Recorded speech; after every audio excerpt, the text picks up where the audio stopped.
প্রধান উপদেষ্টা পদের কর্তব্য বিশ্বস্ততার সহিত পালন করিব। আমি বাংলাদেশের প্রতি অকৃত্রিম বিশ্বাস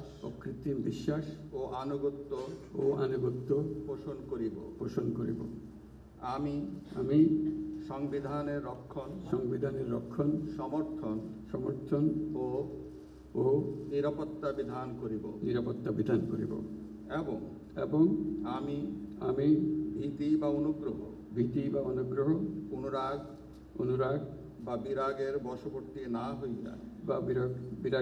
বশবর্তী না হইয়া সকলের প্রতি আইন অনুযায়ী যথাবিহিত আচরণ করিব।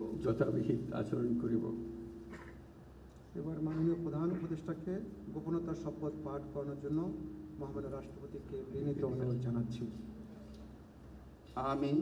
আমি মোহাম্মদ ইউনূস সশ্রদ্ধ চিত্তে শপথ গ্রহণ করিতেছি যে অন্তর্বর্তীকালীন সরকারের প্রধান উপদেষ্টা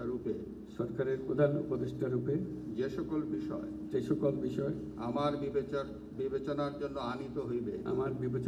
আনিত হইবে বা যে সকল বিষয় আমি অবগত হইব তাহা প্রধান উপদেষ্টা রূপে যথাযথভাবে আমার কর্তব্য পালনের প্রয়োজন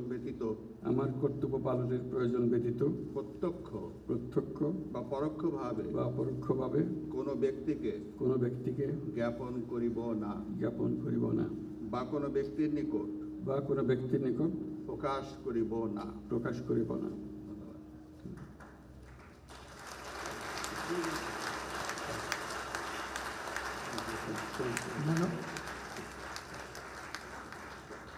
মাননীয় প্রধান উপদেষ্টাকে প্রধান উপদেষ্টা পদের শপথ ও গোপনতার শপথ স্বাক্ষর করার জন্য এবং স্বাক্ষর শেষে নির্ধারিত আসন গ্রহণ করার জন্য বিনীত অনুরোধ জানাচ্ছি।